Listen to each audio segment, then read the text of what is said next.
Oke, Assalamualaikum warahmatullahi wabarakatuh. Waalaikumsalam Waalaikumsalam warahmatullahi warahmatullahi wabarakatuh. wabarakatuh. The Honorable Ibu Asih Ernawati PhD and also my beloved friends, nice to meet you this afternoon. Thank you for giving us a time to present our topic today. And in this discussion, later will be divided into 3 sections. The first is presenting the material, second Q&A or question and answer, or maybe sharing idea or opinion from the audience. And the last, actually, if Bu Asih is here, there is reinforcement from Bu Asih dealing with our discussion today. Well, everyone, let's start our presentation, and I will be the first presenter. Our topic today is about analyzing contextualization resources. And actually, maybe the topic is rather difficult and also rather far to be discussed, but we'll try to discuss one by one. And later here, Bu Ani will also be our my partner here. So we in this discussion we both will discuss about this chapter. Okay, next, Mbak Umi. Right, this chapter illustrated this subtle cues and suggests ways to analyze their class effect. For guiding the analysis will be the 4 C's that consist of the first, that is contextualization cues, and then the second is combination and context, and also consequences. I myself will discuss about the contextualization cues and combination, and later Bu Ani will continue to present or explains about context and consequences. Next, Mbak Umi. Contextualization cues. Contextualization cues are those subtle interaction features like way of speaking and choosing word, posture, intonation, wait times, and speaking volume. Jadi di bagian ini yang masih yang tadi Mbak Umi, nanti kita akan membahas terkait dengan cara berbicara, pilihan kata, kemudian postur atau mungkin posisi tubuh kita atau gesture lah ya. Kemudian ada intonasi, ada jeda waktu berbicara, kemudian ada speaking volume atau mungkin kualitas mungkin suara kita saat berbicara. Jadi nanti akan membahas di seputar itu. Next, Mbak Umi. Sociolinguist John Gambers originally coined the term sign contextualization to describe the extra-linguistic features that we use as clue to understand how the words function. Bagian ini seorang ahli sosiolinguis yang bernama John Gambers ini memberikan istilah kontekstualisasi atau dalam arti di sini adalah untuk tanda untuk mendeskripsikan fitur ekstralinguistik yang kita gunakan sebagai petunjuk saat kita memahami dari fungsi dari kata-kata itu. Contoh misalnya di sini ada ungkapan "oh great", for example, spoken in lower tone and downward intonation as indicated by the conventional transcription symbol of the word downward arrow may function as sarcastic complaint. Jadi ada satu ungkapan contoh misalnya di situ ada "oh great" dengan indikasi intonasi yang menurun, itu menunjukkan dengan simbol yang digambarkan di situ menunjukkan bahwa di sini berfungsi sebagai sarcastic complaint. Sedangkan dengan intonasi yang ke atas atau intonasi naik, "oh great", ya, yang spokennya itu intonasinya meningkat atau rising, itu menunjukkan bahwa di situ ada joyous exclamation. Jadi dengan intonasi saja dari satu ungkapan itu yang diungkapkan oleh sosiolinguis bernama John Gambers ini, itu salah satu contoh adanya perbedaan makna yang bisa diambil dari satu kata, satu ungkapan di situ. Jadi memberikan makna yang berbeda dengan intonasi yang diberikan saja, dan mungkin nanti juga cara berbicara itu akan memberikan makna yang berbeda. Next, Mbak Umi.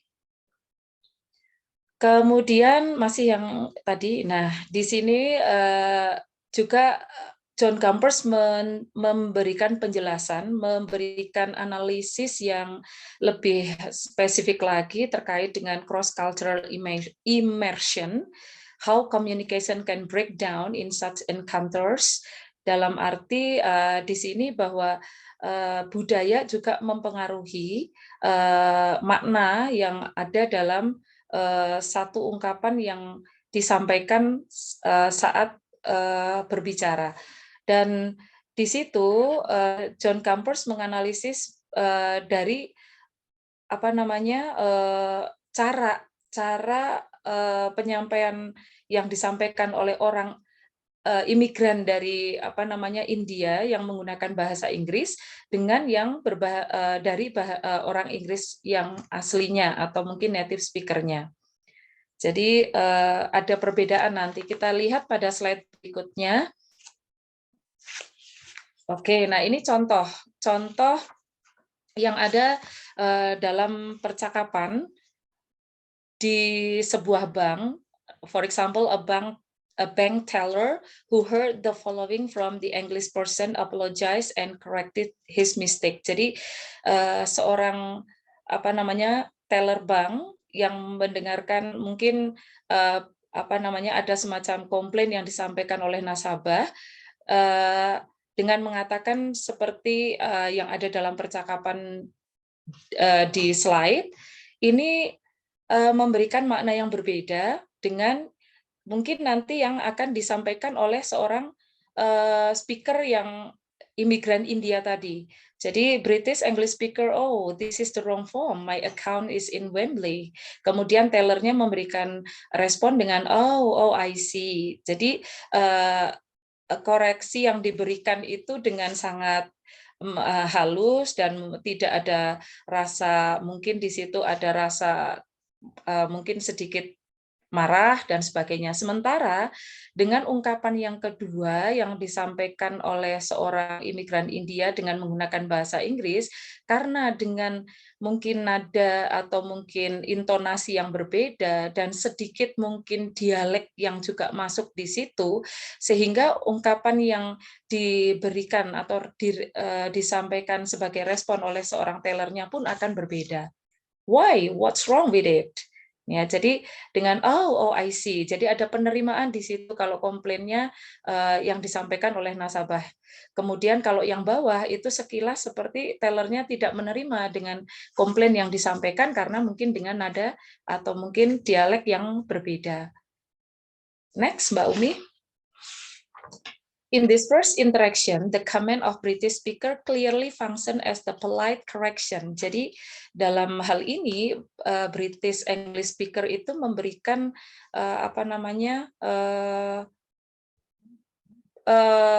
polite correction, ya, jadi atas komplain yang diajukan tadi. And the teller politely correct his mistake, dan dengan halus dan sopan juga seorang teller memberikan koreksi atas kesalahannya.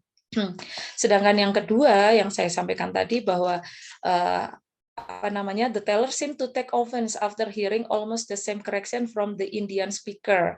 Jadi memberikan mungkin respon yang berbeda dengan yang tadi disampaikan oleh British English speaker. Sehingga disitulah penekanannya bahwa untuk contextualization resources ini yang analyzing contextualization resources ini yang dibahas dalam diskusi kali ini. Jadi di awal memang kami, terutama saya di sini menekankannya adalah pada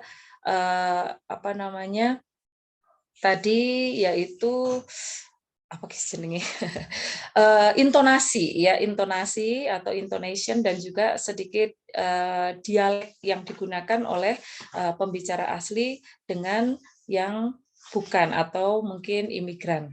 Next, Mbak Umi. Next slide.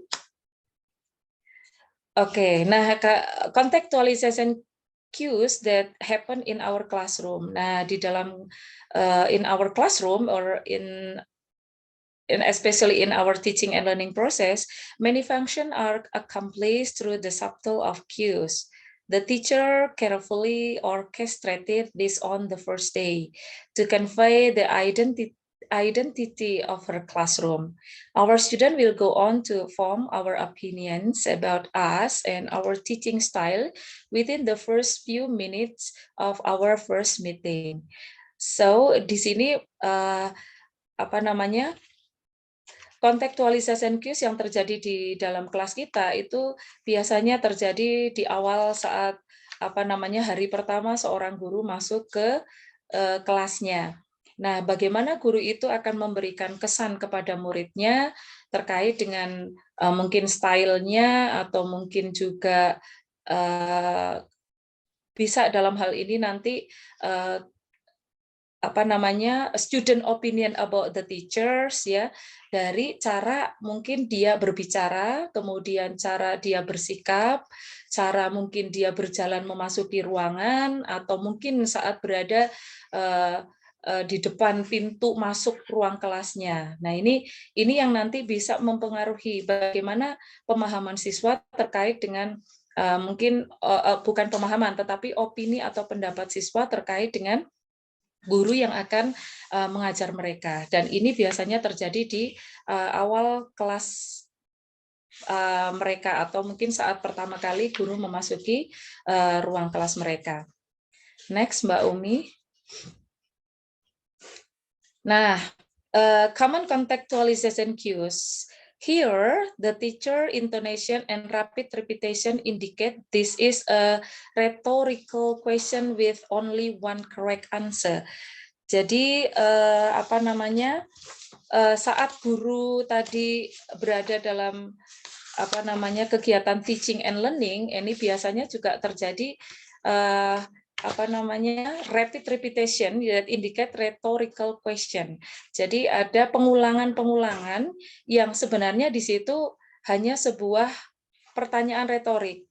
Jadi apa namanya guru itu tidak membutuhkan jawaban, tetapi hanya untuk menguatkan apa yang sedang terjadi di kelas itu. Misalnya, saya beri contoh saja, ketika kita melihat seseorang misalnya, atau mungkin salah satu dari siswa kita kesulitan untuk misalnya membuka pintu lah, misalnya membuka pintu yang sebenarnya itu mungkin tidak terlalu susah untuk dilakukan, guru akan mengatakan, "Do you wanna help?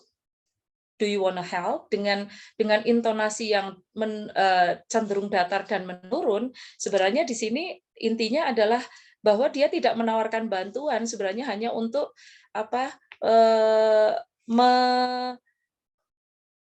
apa ya namanya, bukan hanya untuk bukan menyinggung sih ya, untuk memastikan apakah sebenarnya siswa tersebut paham atau enggak caranya untuk membuka pintu tersebut.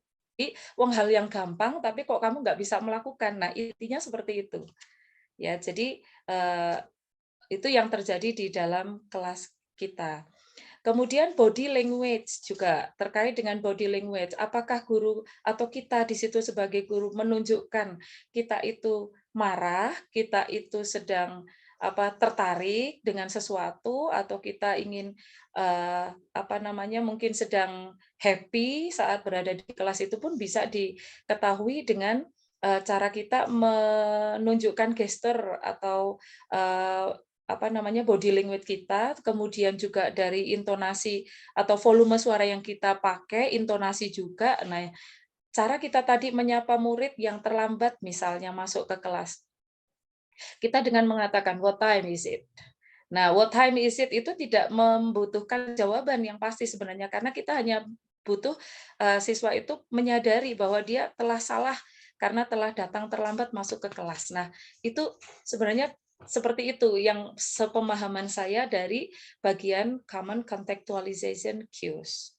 Next, Mbak Umi. Nah, ini ada beberapa contoh tadi ya, pertanyaan-pertanyaan yang bisa diajukan yang tadi hanya sebatas repetition, yang sebenarnya di situ tidak harus membutuhkan jawaban, tetapi sebenarnya siswa pun sudah tahu jawabannya dan hanya untuk sebatas apa tadi ya, apa ya istilahnya tadi retorik atau mungkin memastikan sajalah gitu ya. Contoh lain yaitu di sini what is wrong with that? What is wrong with that? Is there anything wrong with that? Sebenarnya ini jawabannya sudah pasti, maka siswa akan menjawab no, no, dan seterusnya. Nah, seperti itu yang dimaksud pada bagian ini. Next, Mbak Umi. Next, selanjutnya adalah systematic contextualization cues.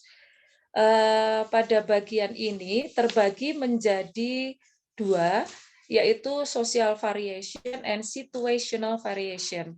Berkaitan dengan apa yang terjadi tadi di dalam kelas kita, bahwa contextualization cues itu juga bisa didasarkan pada social variation and situational variation. Social variation itu ya tadi yang saya sampaikan di awal ya, contohnya misalnya dialek. Akan berbeda apabila mungkin yang terjadi tadi seperti yang di contoh awal tadi, itu adalah contoh social variation between British speaker and then immigrant Indian speaker. Ya, jadi akan menimbulkan makna yang berbeda. Kemudian situational variation. Pada situational variation ini yang muncul adalah terkait dengan apakah penggunaan yang bahasa yang kita pakai tersebut masuk pada situasi yang bisa dikatakan formal atau situasi informal atau mungkin profesional atau casual, dan yang paling sering terjadi di kelas kita adalah terkait dengan it is formal or it is informal. Jadi contoh misalnya yang saya ambilkan dari bacaan yang ada pada sumbernya, bahwa untuk contoh yang formal atau informal itu terjadi di atau mungkin yang terjadi di kelas kita misalnya ketika pembelajaran formal kita bisa memberikan respon atas pertanyaan yang disampaikan oleh guru dengan yes sir, yes I understand sir, atau yes I understand ma'am, I understand sir. Nah, ini akan berbeda ketika nanti situasinya mungkin informal bisa ketika bertemu dengan guru tersebut, tetapi tidak dalam situasi yang di dalam kelas dan situasi formal, bisa mengatakan tanpa menggunakan ma'am atau tanpa menggunakan sir untuk merespon jawaban tersebut. Ini contoh kalau yang terjadi di dalam kelas kita. Do you understand? Yes, I understand, sir. Yes, I understand, ma'am. Atau kalau yang informal tadi, ketika kita berada di luar, misalnya understand, gitu saja, itu sudah masuk kategori merespon, tetapi dalam situasi yang informal. Nah, itulah yang saya dapat pahami dari systematic contextualization cues dari social variation dan situational variation. Next, Mbak Umi. Next, combination. Nah, ini untuk yang kombinasi ini gabungan. Jadi ada di situ kalau yang saya pahami adalah there is a combination between what I had explained in the first social apa namanya tadi yang terkait dengan yang pertama tadi ada intonasi, kemudian juga ada yang sebelumnya tadi adalah situational, kemudian yang lainnya. Ya, jadi ada kombinasi yang ada di situ yang dapat terjadi di dalam kelas kita. Next, Mbak Umi.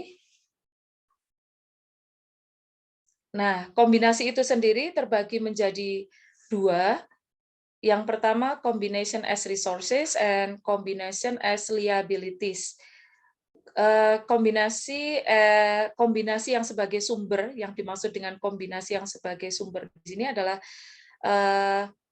terkait dengan apa namanya tadi, intonasi dan gestur. Intonasi dan gestur yang lebih mempengaruhi saat apa namanya, komunikasi terjadi. Kemudian kalau yang terkait dengan liabilities atau yang terkait dengan istilahnya kewajiban di situ, yang tadi terkait dengan adanya formal and also informal atau situational tadi.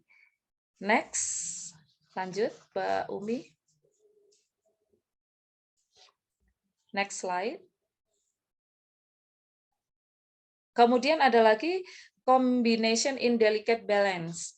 Because we all wear clothes, drive cars, eat food, use culture tool, and because we all simultaneously speak in distinctive way, combination powerful affect us whether we try to control them or not. Jadi kombinasi yang ketiga ini adalah terkait dengan cara berpakaian, kemudian makanan yang kita makan, kemudian terkait juga dengan mungkin budaya dan sebagainya, itu masuk dalam lingkup topik bahasan ini.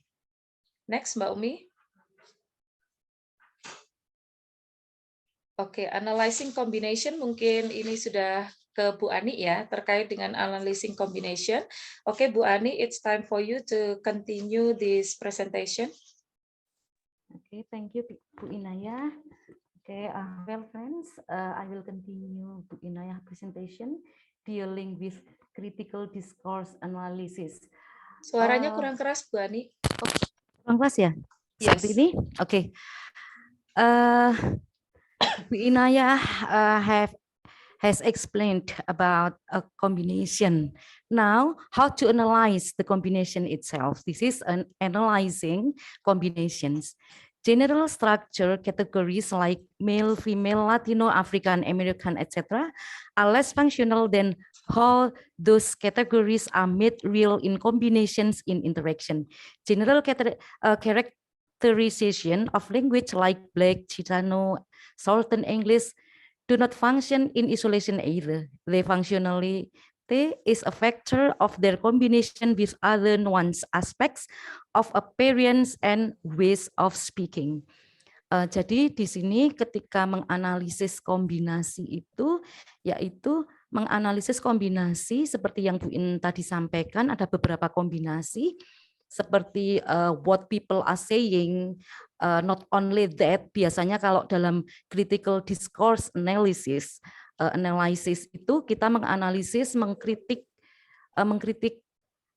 atau menganalisis tentang teks atau tentang kata-kata. Tetapi di sini combination yaitu tentang apa yang mereka katakan, bukan hanya apa yang mereka katakan, tetapi apa yang mereka pakai, kemudian bagaimana interaksi antar mereka, bagaimana mereka berdekatan, kemudian ekspresi apa yang mereka punya ketika melakukan interaksi tersebut, ketika berkomunikasi itu. Nah, dalam hal ini kita mentranskrip dari video yang kita punya. Jadi ini ada hubungannya dengan materi sebelumnya, yaitu apa namanya, transcribing and recording kayak gitu ya.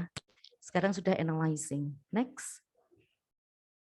And the next, a context. Combination are interpreted differently in different contexts. This different interpretation can have lasting consequences. Certain combination function beautifully in one context, but are troublesome in others. Nah, maksudnya konteks di sini yaitu ketika seorang siswa, misalnya dari siswa menggunakan bahasa Afrika Amerika dengan temannya, tetapi dia itu menggunakannya di luar dari kelas, maka dia akan diterima dan akan didengarkan. Tetapi berbeda ketika bahasa itu digunakan ketika di dalam kelas, maka dia akan dianggap sebagai gurunya akan menganggap he is lack of English gitu. Jadi bahasanya itu enggak benar, itu karena secara konteks secara konteks bahasa itu tidak digunakan di dalam kelas, tetapi bisa diterima di luar oleh teman-temannya. Itu seperti itu. And then next.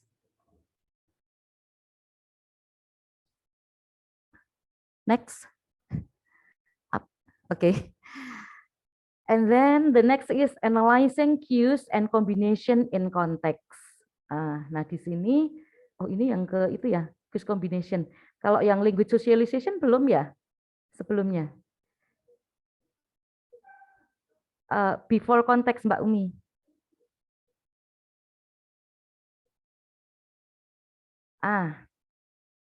Analyzing combination, kemudian next setelahnya ada context, and then next language. Nah ini language socialization.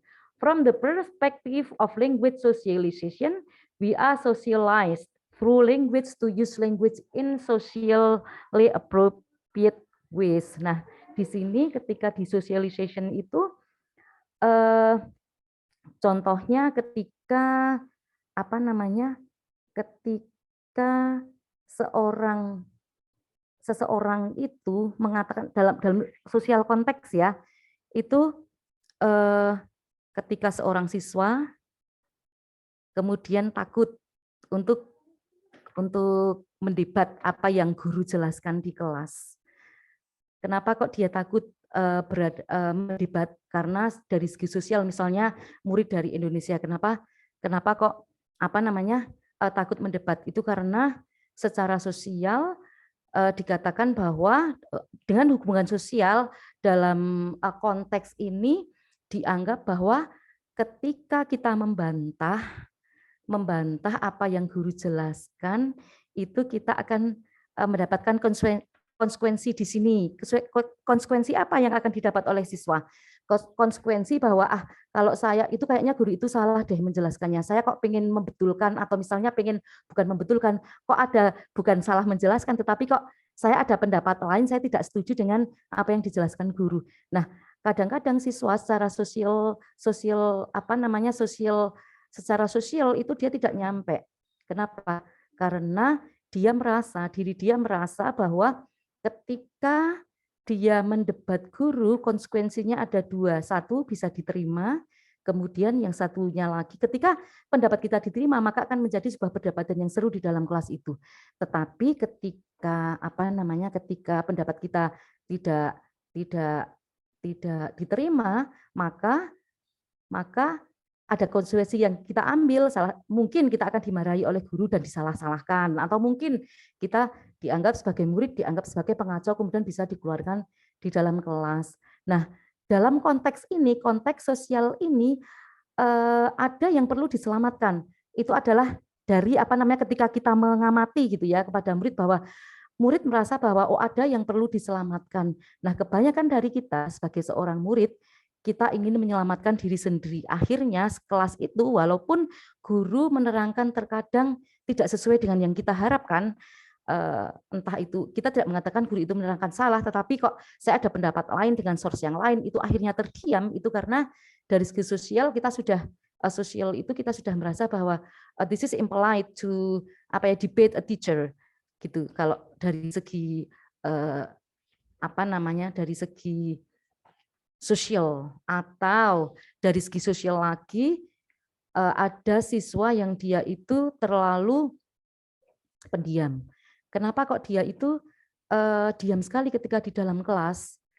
Kenapa kok tidak cemomongan, tidak cerewet dan sebagainya? Nah, kita bisa menganalisis secara sosial, dia tinggal di lingkungan sosial yang sosialnya itu tidak demokratis, misalnya di rumahnya.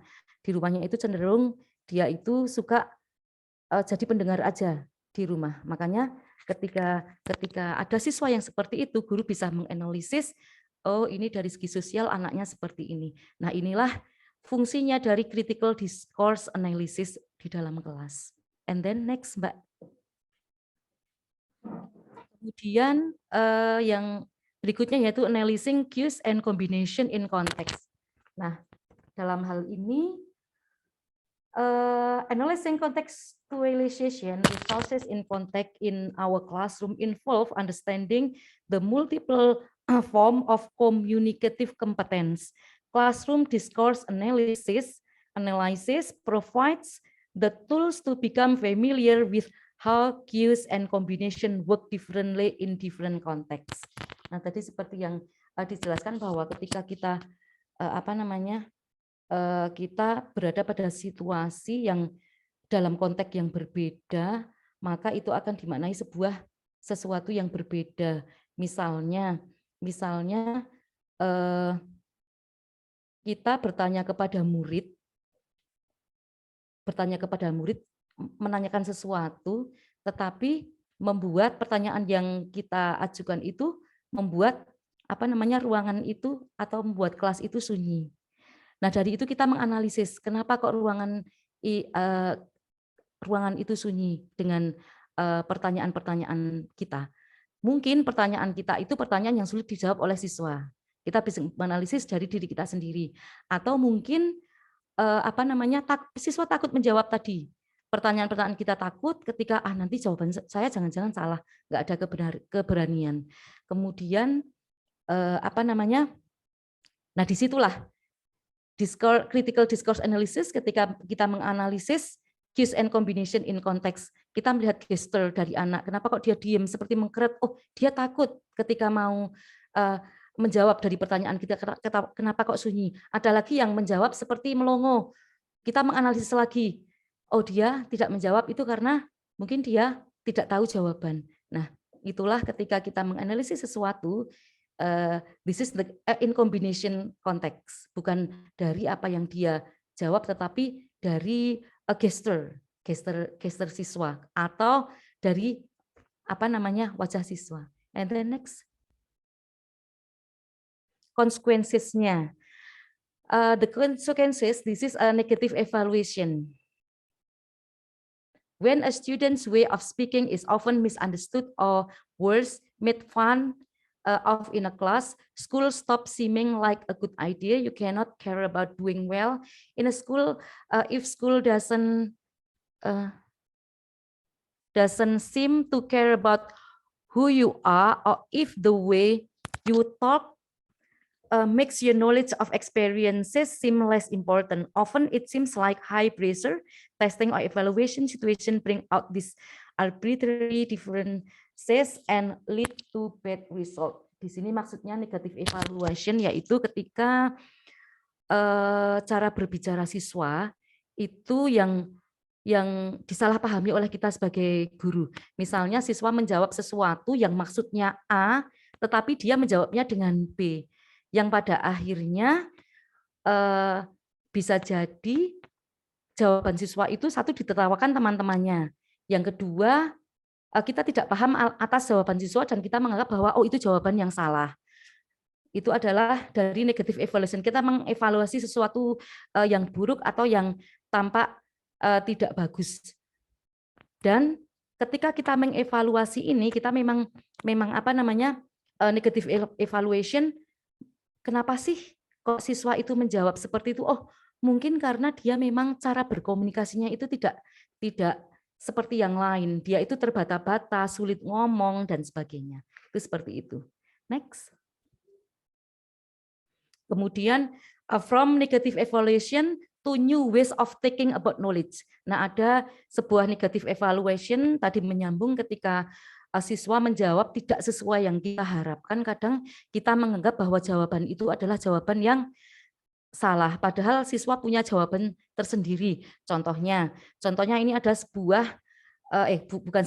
seorang ahli matematika itu bertanya kepada seorang anak bernama Gelson. Ketika di lapangan itu situasinya tidak di dalam kelas. Si matematikawan itu bertanya, berapa meter Anda bisa melepaskan layang-layang ini, berapa meter jaraknya, maksudnya jarak tali dengan layang-layang ketika Anda melepaskan. Maksudnya ketika mau muluk ke layang-layang. Kemudian Gelson menjawab 50 meter, kurang lebih 50 meter. Kemudian matematikanya mengatakan, bertanya lagi, bagaimana mengetahui bahwa sampai sana itu 50 meter? Karena saya seringkali kira-kira 2 meter saya membuat simpul, kemudian ketika layang-layang saya ditarik ke depan, itu saya menghitung simpulnya. Nah, ketika dihitung itu berjumlah 50 meter. Kemudian matematikawan itu juga bertanya lagi, nah sekarang coba dilihat seberapa tinggi layang-layang kamu itu terbang. Dia menjawab, Gelson itu menjawab 40 meter. Bagaimana Anda tahu kalau itu 40 meter? Menurut saya, berapa banyak garis yang saya keluarkan, misalnya keluarkan sejumlah 50, itu haluan itu membuat jika layang-layang itu, saya melepaskan 50, jika layang-layang itu tepat di atas kepala saya, maka itu jumlahnya 50 meter. Tetapi karena agak condong ke depan, maka saya mengira-ngira itu jumlahnya bukan jumlahnya ya, jaraknya itu ukurannya sebanyak 40 meter. Nah, setelah itu pertanyaan itu, kemudian matematikawan itu kembali ke komunitasnya, kemudian membahas hal ini. Ternyata matematikawan itu mengatakan bahwa secara tidak sadar anak itu berbicara tentang ilmu trigonometri. Itu adalah berada di lapangan dan itu bisa diterima oleh matematikawan. Tetapi ketika berada di kelas, ironisnya, Gelson itu mendapatkan nilai yang buruk di matematika. Kenapa? Karena apa yang dia hitung tidak sesuai dengan apa yang diajarkan. Nah, terkadang itu seperti itu karena secara konteks yang diucapkan oleh Gelson itu adalah konteks experiences, konteks dari pengalaman, tetapi yang berada di dalam kelas itu adalah konteks di dalam sekolah dan belajar. Itu akan berbeda. Next. Nah, from silencing to giving voice. When a certain ways of speaking do not work anymore, it becomes impossible not only to display that we are competent people, but also to give voice to any of our needs and concern in the classroom. Nah, di sini contohnya itu seperti yang dicontohkan tadi oleh Bu Inayah, ketika silence to giving giving a voice tadi, seperti contoh yang di Taylor orang India dan orang British yang berkata ketika bertanya sesuatu, ketika yang British itu bertanya dengan bahasa yang benar, dengan yang bisa diterima, maka bisa dijawab dengan betul. Tetapi ketika yang bertanya orang India dengan intonasi seperti itu dan terbata-bata, maka Taylornya itu tidak bisa memahami, terdiam sebentar, kemudian what do you mean? Apa maksud Anda? Nah, seperti itu karena itulah yang dari silence and giving voice. Contohnya lagi ketika kita tidak bisa menginterpretasikan sebuah sikap diam. Ada contoh seorang wali murid itu berkali-kali datang ke sekolah, kemudian dia menanyakan tentang perkembangan anaknya di sekolah. Tetapi karena komunikasi yang kurang lancar terhadap wali kelas itu, maka wali kelas itu tidak paham bahwa anak tidak paham bahwa sebenarnya ibunya itu datang ke situ untuk diceritakan bagaimana sih perkembangannya, apa yang harus dilakukan. Lah pengennya dijawab di situ oleh ibu tersebut, tetapi berkali-kali wali kelasnya itu memberikan raport atau report tertulis kepada ibunya bahwa perkembangan anaknya seperti ini, itu melalui report, bukan seolah-olah kediaman ibunya itu kediaman ibunya itu di situ seolah-olah bahwa ibunya itu tidak datang ke sekolah, itu seperti itu. Itu karena apa ya? Karena tidak bisa mengkritik discourse analysis about the silence of the mother, itu seperti itu. And then next class ini kayaknya sudah lama sekali dari tadi ya. Changing the thank you. Oh, sudah selesai. Thank you. Jadi this is critical discourse analysis. Ini adalah bagaimana critical discourse analysis, bagaimana kita mengartikan sebuah bahasa dari konteks sosial atau dari konteks itu sendiri. Kemudian bagaimana kita mentranskripkan atau menganalisis bukan hanya yang dikatakan, tetapi menganalisis apa yang dilakukan oleh orang itu secara gesture, kemudian secara tatapan mata, kemudian secara mimik muka. Terkadang ketika kepolisian itu juga dibutuhkan. Kepolisian untuk menyelidiki sebuah kasus pembunuhan itu akan dibutuhkan, bukan hanya apa yang dikatakan, bisa jadi dia itu berbohong. Maka dibutuhkan analisis yang lain, yaitu analisis apa? Analisis dari gestur dia. Oh, dia itu setiap kali ngomong kok matanya ke kanan terus, ke kanan terus, ke kiri terus, itu seperti itu. Menganalisis kemudian dia kok ketika menjawab sambil ngusek-ngusek apa namanya? Ini tangannya. Itu seperti itu adalah apa namanya? Mungkin dia cemas kayak gitu. Nah, inilah fungsinya dari critical discourse analysis, menganalisis dari sebuah bahasa dan apa namanya kombinasi dari gesture. Thank you. Itu yang bisa saya sampaikan, Bu In. Saya kembalikan ke Bu In. Oke, thank you Bu Ani.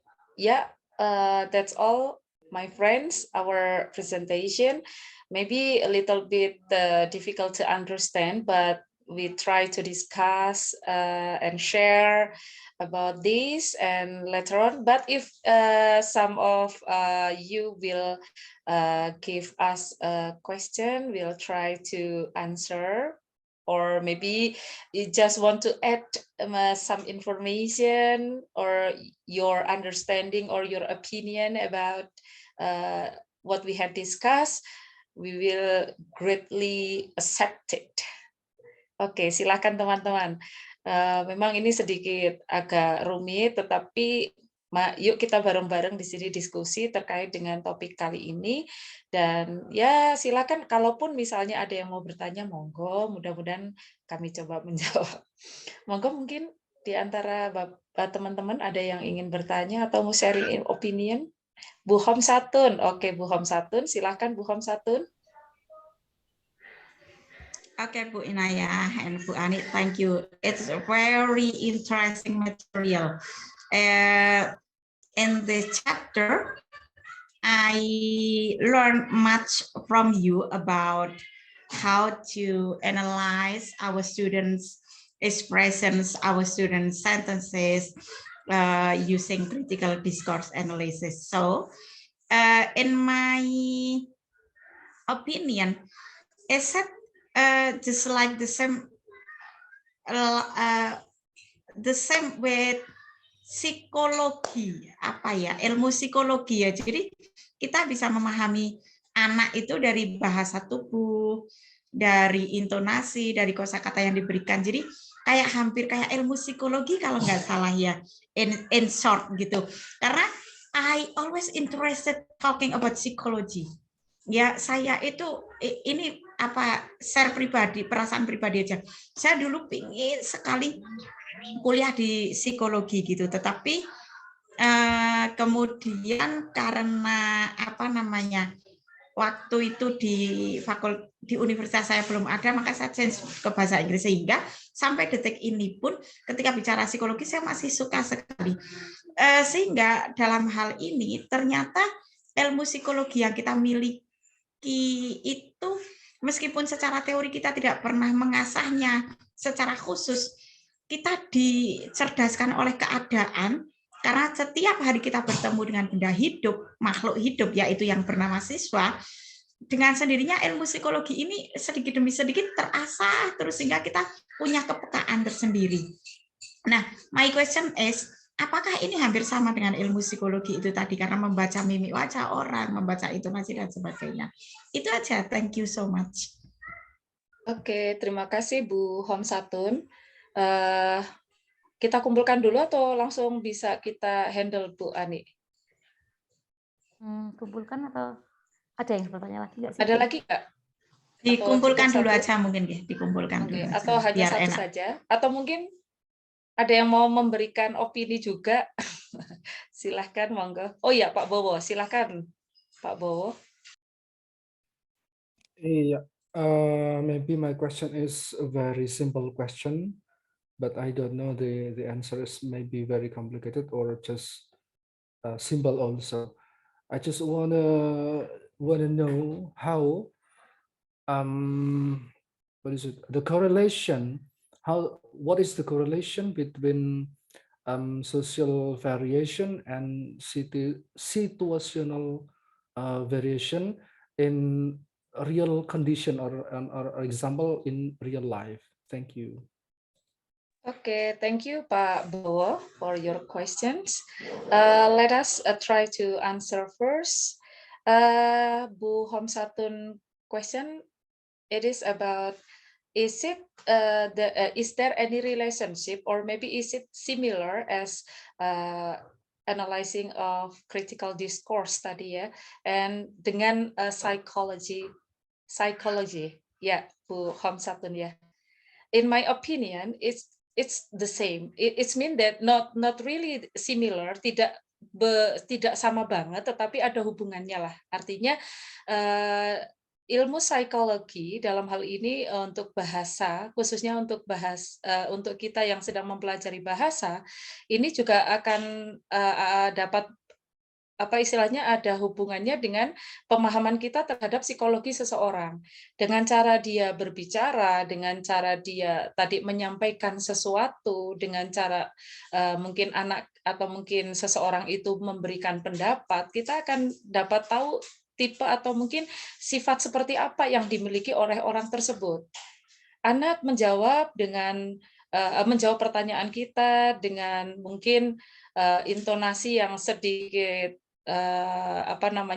rising ya, sedikit tinggi, dengan nada bicara yang cepat. Ini kita tahu bahwa anak ini dia aktif, bahkan mungkin sedikit hiperaktif. Kemudian anak ini sedikit egois dan sebagainya, karena dari cara dia menjawab pertanyaan yang kita ajukan. Ketika anak ini mungkin kita amati berdialog dengan temannya, atau mungkin saat kita minta untuk praktek bercakap-cakap misalnya.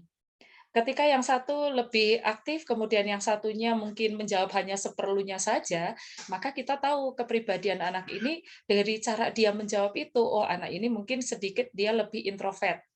Dia lebih tertutup, nggak kepingin membuka semuanya. Walaupun sebenarnya kalau dia tahu lebih banyak, tetapi dia menjawab hanya sepatah-sepatah saja.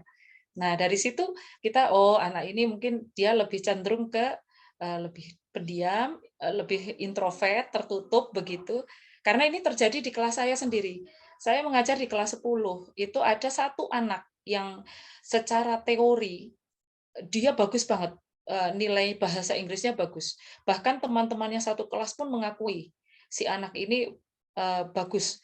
Tapi saat saya minta ke depan untuk mempraktekkan mungkin percakapan atau mungkin presentasi dan sebagainya, sebenarnya dia punya kemampuan untuk mengeksplor apa yang dia mau utarakan, mengeksplor apa yang harus dia sampaikan. Tetapi karena tipenya dia memang seperti itu, anaknya introvert ya. Saya baru tahu kalau ternyata dia itu anaknya introvert, cenderung diam dan dia menyendiri, sukanya duduknya sendiri, dijajari temennya juga dia lebih memisahkan diri. Nah, dari sini padahal dia memiliki kemampuan atau kepandaian untuk itu. Nah, jadi dari sini dengan menurut saya ada hubungannya antara bahasa dengan mungkin analisis kita untuk mengetahui kepribadian seseorang dari cara dia berkomunikasi. Begitu kalau menurut saya. Mungkin Bu Ani mau menambahkan? Sedikit menambahkan. Memang ketika di critical discourse analysis itu ada hubungannya dengan psikologi, tetapi pada dasarnya kalau critical discourse analysis pada sebagian besar itu adalah hubungannya dengan ilmu bahasa atau ilmu komunikasi. Agak batuk. Kita memang ada erat hubungannya ilmu bahasa, ilmu komunikasi itu dengan ilmu psikologi. Tetapi kalau yang di critical discourse analysis itu bagaimana kita menganalisis sebuah makna dari apa yang dia ungkapkan, dari sebuah bahasa, lebih ke arah situ. Juga ada hubungannya dengan psikologis, tetapi lebih ke ilmu bahasa, seperti ilmu bahasanya ya. Ilmu bahasa dan komunikasinya. Karena yang dibahas itu adalah bagaimana kita menganalisis sebuah situasi berdasarkan apa yang dia ungkapkan, apa yang dia katakan. Terkadang begini, ketika ada dua orang yang berbeda, kemudian mengatakan tentang pemerintahan kita Jokowi misalnya ya, dua itu akan walaupun sama-sama mengatakan tentang Presiden Jokowi, tetapi maknanya nanti akan berbeda ketika kita menganalisis sebuah wacana kritik ya. Menganalisis sebuah wacana kritik seperti ini berarti dia kok ngomong seperti itu ya, dia berarti cenderung ke pemerintahan Jokowi karena dari bahasanya dia kok cenderung ke sana. Itu seperti itu yang dinamakan analitik wacana kritik. Tetapi juga dari mimik, gestur dan sebagainya itu adalah faktor pendukung kombinasi dari apa yang dikatakan. Kalau misalnya seperti wartawan mau menerbitkan sebuah berita, dia kan harus mampu mengolah dari wawancara itu menjadi sebuah berita yang nanti pada akhirnya tidak melenceng dari apa yang ditulis. Itu yang critical discourse analysis. Tetapi kalau di dalam kelas juga sama, ketika critical discourse analysis itu kita menganalisa seorang siswa misalnya berbicara tetapi dengan bahasa yang berbeda, kemudian nanti diartikan dengan sesuatu yang berbeda. Mungkin sekalian menjawab pertanyaan Pak Bawang gitu ya, yang tentang social variation and external variation itu ketika dalam situasi formal dan informal itu adalah sebuah pengungkapan bahasa. Situational variation itu adalah ketika kita menganalisis itu dalam situasi formal atau informal. Contohnya yang seperti tadi, bahwa Gelson, seorang anak mengatakan tentang ilmu matematika, itu bisa diterima di luar kelas, itu secara situasi informal oleh seorang ahli matematika, dengan experience yang dia punya, bahwa saya itu kira-kira dengan satu simpul itu 2 meter dan sebagainya. Tetapi secara variasi situasional ini tidak bisa diterima ketika berada di dalam kelas, karena di dalam kelas itu matematika adalah perhitungan ilmu eksak, ilmu yang pasti.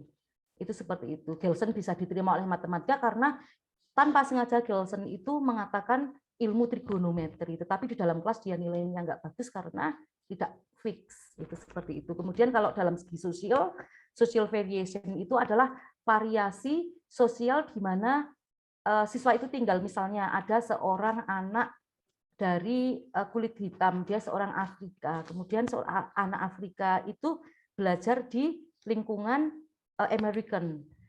Yang dipakai bahasa oleh anak itu kadang-kadang tidak salah paham ketika dia berada di situasi formal. Ini secara sosial ya. Kalau secara sosial bukan mengatakan informal dan formalnya, tetapi mengatakan bahwa apa yang dia katakan itu berbeda. Secara sosial bahwa di Afrika itu kata-kata bad itu adalah berbalik dengan kata-kata good. Kata bad dengan kata good, sebentar saya itu contohnya. Misalnya pada di Afrika Barat, di Karibien, kata-kata bad itu diartikan sebagai bad itu adalah good. Misalnya ada kata-kata misalnya di Guanis ada orang mengatakan me like I'm bad. Bad di sini adalah itu artinya she is very pretty. Itu seperti itu. I like him a lot. Misalnya, I'm like bad. I like him a lot. Bad. I'm like him bad. Jadi I like him a lot. Artinya seperti itu. Bad itu bisa dikatakan good atau a lot. Good atau a lot. Nah, itu adalah secara dilihat dari secara sosial, karena secara sosial dia tinggal di Afrika, atau misalnya dalam bahasa itulah ada seorang anak Sunda, ini dari negara kita saja, seorang anak dari Sunda pindah ke Jawa, misalnya pindah ke tempatnya Pak Toto di Cilacap. Cilacap agak dekat ke Jawa Barat, ke agak timur sini sedikit lah. Pindah ke Solo misalnya, atau ke Wonosobo lah. Iya. Pindah ke Wonosobo. Seorang anak berusia 6 tahun, secara sosial dia tinggal di tinggal di Jawa Barat. Kemudian kelas 1 SD dia bahasanya campuran. Misalnya masih belajar tentang rasa. Ini rasanya apa kalau belimbing seperti ini? Belimbing yang masih muda. Kemudian anak itu menjawab, Ibu, itu teh amis. Nah, coba apa yang sepemahaman itu teh amis itu apa? Amis kalau di Solo ya anyir gitu ya. Anyir. Mm-mm. Oke. Sementara kalau dia asem gitu ya. Iya, kalau di Jawa Barat itu manis gitu. Is.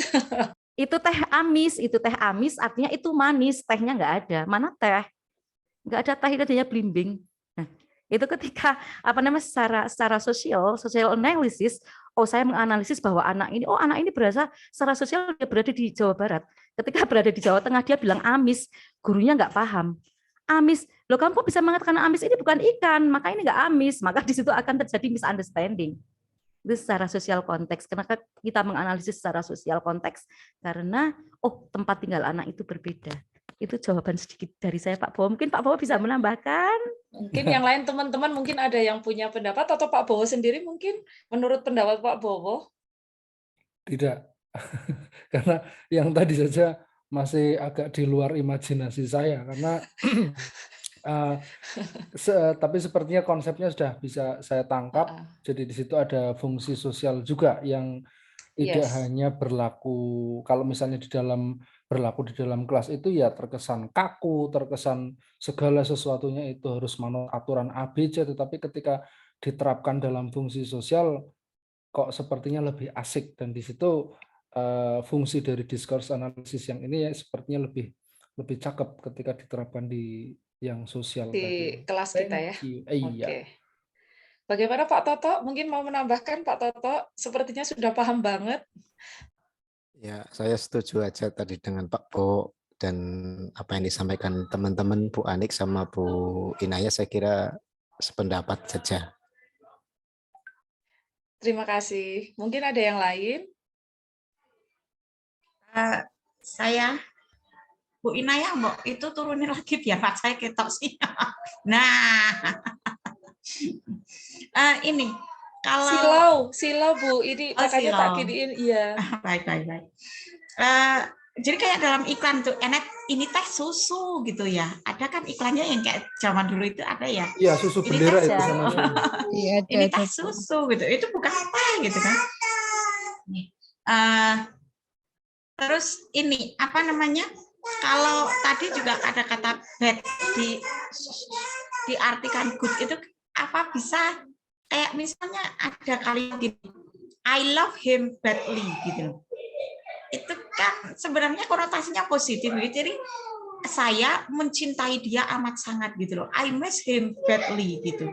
Apakah yang di Afrika Selatan itu kata bad di dalam konteks ini juga sama dengan kita gunakan yang tadi untuk menunjukkan bahwa something is very gitu loh. Sesuatu itu amat sangat begitu. Oke, thank you. Mungkin Bu Ani tadi yang sudah mendapatkan kuncinya. Yes, ya seperti itu. Memang kalau dalam bahasa Inggris itu mungkin, saya kurang tahu kenapa kok kita bisa mengatakan bahwa I like him a lot, I like him a lot, I like him bad. Misalnya I like him bad itu adalah dari Afrika. Dari Afrika I like him bad sama dengan I like him a lot. Bad di sini kan kalau misalnya dalam bahasa Inggris kan I miss her bad. Kayak gitu kan sangat, kayak itu menyangatkan sesuatu. Bad di sini menyangatkan sesuatu. I love him bad. Love-nya ada love-nya ya. Itu sama, dan nggak tahu itu apa namanya yang tadi disampaikan oleh Bu Khom Satun itu adalah apa kata-kata memang asli. This is a slang word or not, I don't know exactly. But in apa namanya itu adalah kata-kata yang bad itu berasal dari West African yang saya ambil dari buku yang baru. Like that. Oke. Bagaimana Bu Khom Satun? Oke. Yang lain, teman-teman? Mungkin sama seperti ketika saya ngomong seperti ini, Bu In. I am crazy about football, itu crazy di sini itu lebih cenderung kepada positif saya ya. sangat suka sangat kepada menyukai. sepak bola, bukan saya gila sama sepak bola, bukan itu. Yes, betul sekali Pak Toto. Luar biasa. Terima kasih. Bagaimana? Apakah masih ada? Kalau mungkin sudah dirasa cukup? Cukup, teman-teman? Oke. Thank you very much for joining our discussion today, and hopefully that all of our discussion today can increase our knowledge about discourse analysis and can be our experience in teaching and learning in our school. Thank you, terima kasih sekali lagi untuk teman-teman semua. Kurang lebihnya mohon maaf. I close this presentation by saying Alhamdulillahirabbil alamin. Hamdalah together, please. Alhamdulillahirabbil alamin. Okay, see you and wassalamualaikum warahmatullahi wabarakatuh. Waalaikumsalam warahmatullahi wabarakatuh. Thank you.